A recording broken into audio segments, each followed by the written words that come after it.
stuck between a libertarian and a Republican. Welcome to Publitarian Podcast.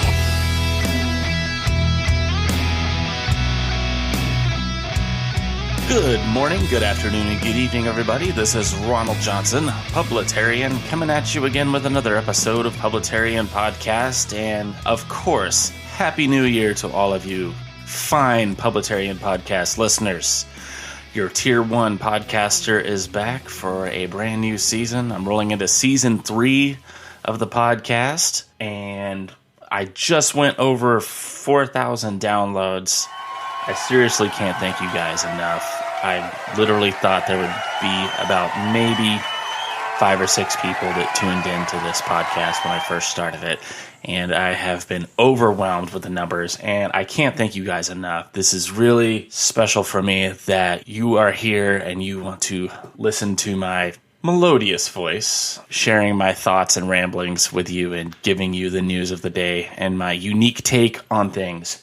So once again, thank you so much for being here, and Happy New Year to you all. It's called Happy, Joy. My New Year was lit. I stayed in and watched a Netflix show about kittens being rescued in Great Britain. I mean, you can't get more turned up than that. So what's going on this New Year's Day? Well, it's actually the day after New Year's Day. I was going to try and put this out on New Year's Day, but I just couldn't get it done. Julian Castro formally announces the end of his presidential campaign. Aww. I know, right? You guys are probably thinking what I was thinking. I didn't know he was still in the campaign. I thought it was all old, white, rich millionaires and billionaires. The millionaires and the billionaires. Notice how Bernie doesn't say millionaires anymore? It's just billionaires now because he got called out on it. Hey, Bernie, you've got 4 houses and you're a millionaire. I'm not talking about those guys. I'm talking about the billionaires. The people that make all the billions. We're just talking the tippy tops. Just the tippy tops. Oh, yeah, those people. The people that shoulder 75-80% of the tax burden. Those people. Okay, yeah. Let's punish them. They need more taxes. The ones that create the jobs? Yeah, them. Idiots. Anyway, Bernie and AOC notwithstanding, you're a communist sack of shit. Whoop. Can I say that? Yeah, I can say that. It's my podcast. Anyway, Julian Castro formally announces the end of his presidential run, or his presidential campaign, and that was breaking news according to the New York Times. The only Latino candidate in the field, he championed progressive policy but struggled in the polls. Well, you know, that's the problem that a lot of these candidates are going to be having. It's like someone is giving you filet mignon and bourbon, and then someone else comes along, kicks over the table, and goes, "Oh, you like filet mignon and you like bourbon? Wait till you get a load of this Big Mac and Diet Coke." And that's pretty much what all these Democrat candidates are trying to offer us. It's just going to be a hard sell. Except for like the radical left. But I hate being in the predictions game. You know why? Because I predicted the 2018 midterms were going to turn out way differently than they did. So maybe I won't do a prediction. So I feel like I might jinx it. But if I start talking about the 2018 midterm elections, I'm going to start talking about voter fraud again. Oh, speaking of voter fraud, it seems that illegal aliens can get driver's licenses now in New York, and I'm sure that won't get abused at all. Like, not at all. Oh man, I sound like a broken record, but we really need to get a handle on this voter fraud. Seriously. Or the 2020 election is not going to go the way we think. Although there's only so much you can do with voter fraud, and I think that's why the 2016 election turned out like it did. Because something that I've quoted before that I actually did agree with Barack Obama on is talking about how our elections are so decentralized. And it is well documented that these Democrat poll workers, Project Veritas did a video on this, undercover video of this. These Democrat operatives, these poll workers, these inside campaign people will actually bus people to whatever district where they know they're going to struggle or where they need the votes.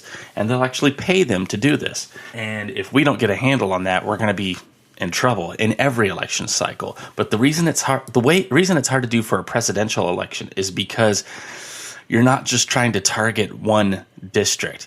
you have to target all districts to try and get states flipped. And there's only so many people you can bus to those districts.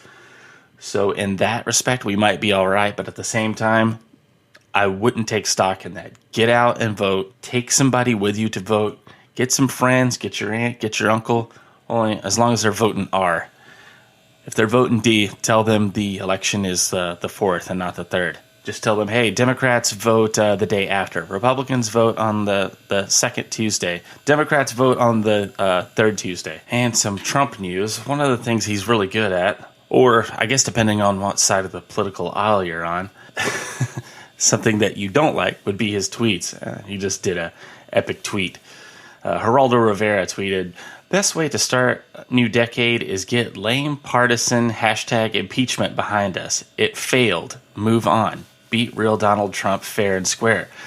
And the president tweets, "They don't know how to do that." Boom. Roasted. God. Oh, jeez. Trump is also getting accolades for the way he handled this Iraq embassy dust up. The mainstream media portrayed the violence over there as mourners, just how they portrayed al-Baghdadi as a austere religious scholar. So these mourners are making trouble at this Iraqi embassy, and rather than follow the Benghazi playbook that Obama and Hillary were infamous for, Trump sent some Marines and some firepower over there and took care of business pretty damn quick. It's interesting how you see different management styles, different leadership styles, and how that emanates from the top down. If you have a president that can show strength and courage under fire versus a president that would capitulate and bow to other leaders and kiss their asses, kiss their rings, kiss whatever he could find, versus this guy that has a peace through strength approach. And it's nice to have the strength with this president and also not have some kind of war hawk in there that just wants to go around and cause trouble as well. Trump, whether it's with our military or on Twitter, he only punches if he gets punched first. And that's how I think we need to be. I don't know. I'm pretty isolationist when it comes to foreign policy anyway. We've got our troops spread all over the world. I can understand in some cases where that's necessary, but other times, we don't need to be Team America World Police. America, fuck yeah! I am liking this America First policy that we have, where we actually have the nerve, the audacity to take care of our citizens first before anybody else. We're making strides with taking care of our veterans. The VA is getting an overhaul. Our military's actually got a 3-point-something% pay raise. Not amazing, but still, it's a pay raise. I think almost everybody's gotten a pay raise underneath this president and this administration. Like I said, and a lot of it has to do with, like I said, just the tone set from the top. And if you did miss the tweet from the president regarding the Iraqi dust-up, he said, this was New Year's Eve, the U.S. Embassy in Iraq is, and has been for hours, safe. Many of our great warfighters, together with the most lethal military equipment in the world, was immediately rushed to the site. Thank you to the President and Prime Minister of Iraq for their rapid response upon request. Iran will be held fully responsible for lives lost or damage incurred at any of our facilities. They will pay a very big price. This is not a warning. It is a threat. Happy New Year. Gotta love this guy. You gotta love this guy. Like I said, just that showing of strength, that is truly, at the end of the day, what people around the globe respect versus this Western European idea of capitulation and appeasement. And in other world news, according to the Washington Post and Bloomberg, so we'll take it with a grain of salt, Kim Jong-un, the round rocket man dictator from North Korea, is set to endure the crushing sanctions set forth by the United States. The way Lil Rocket Man is spinning this is that the president walked away from the negotiating table. So he feels like that gives him, Lil Kim, the power to start saber rattling again and testing nukes.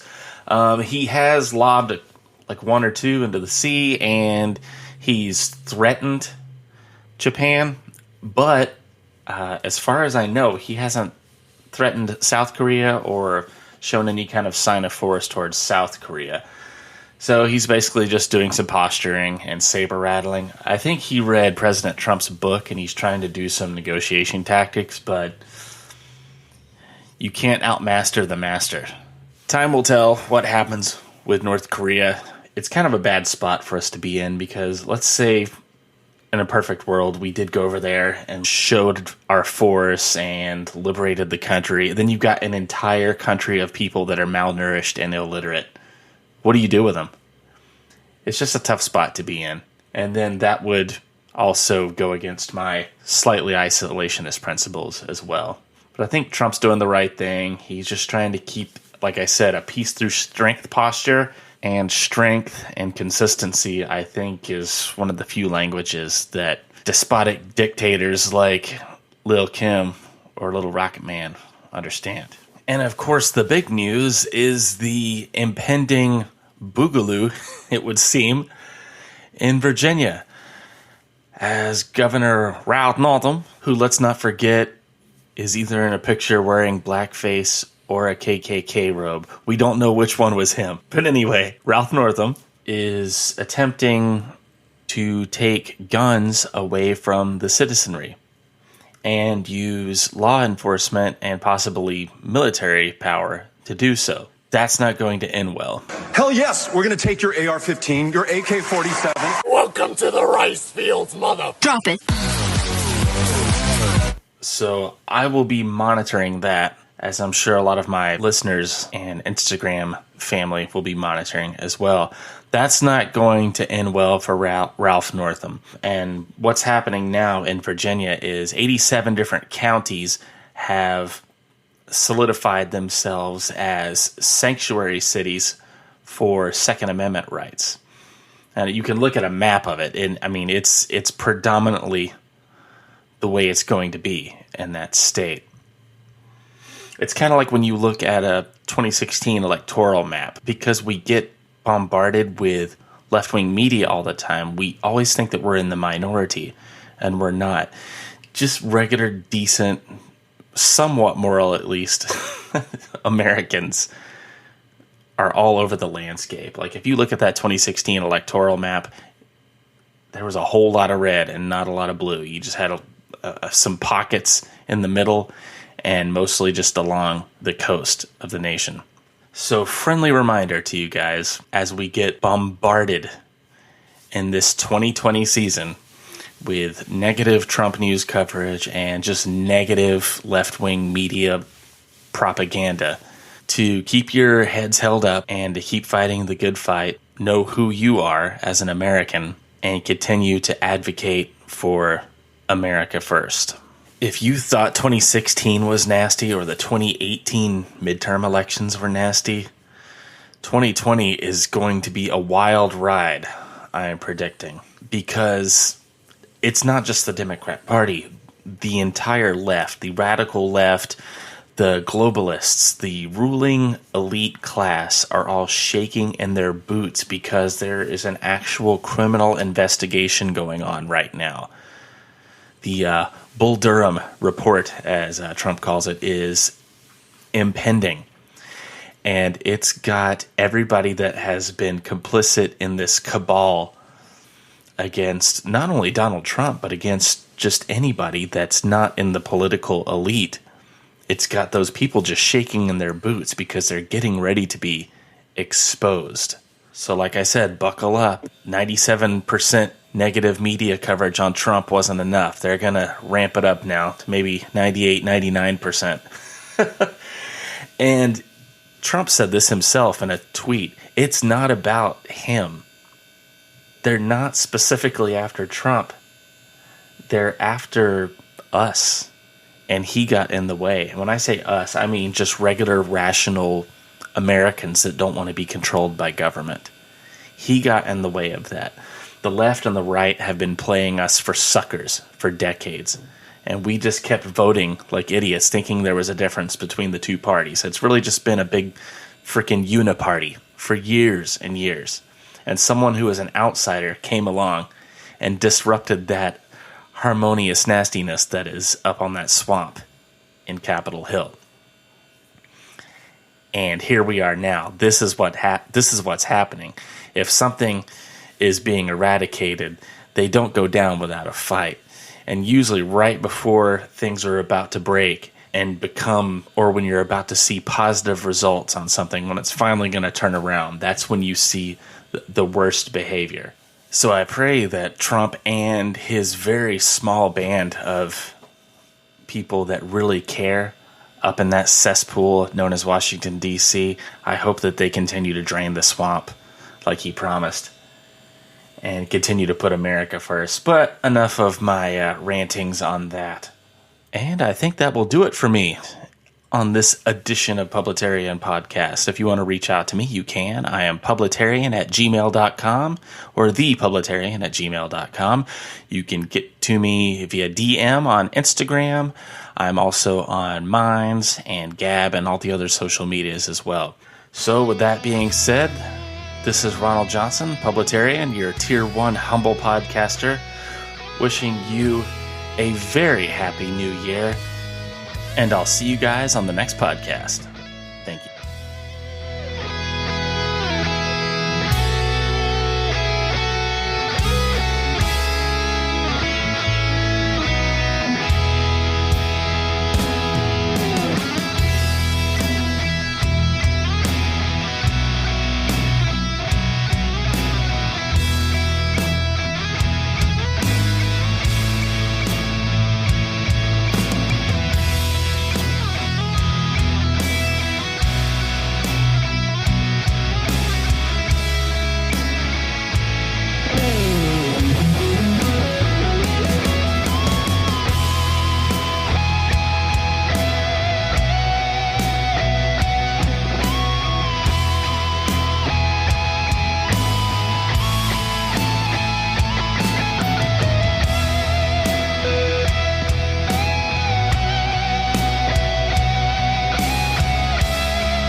You've been listening to Publitarian Podcast, copyright 2020.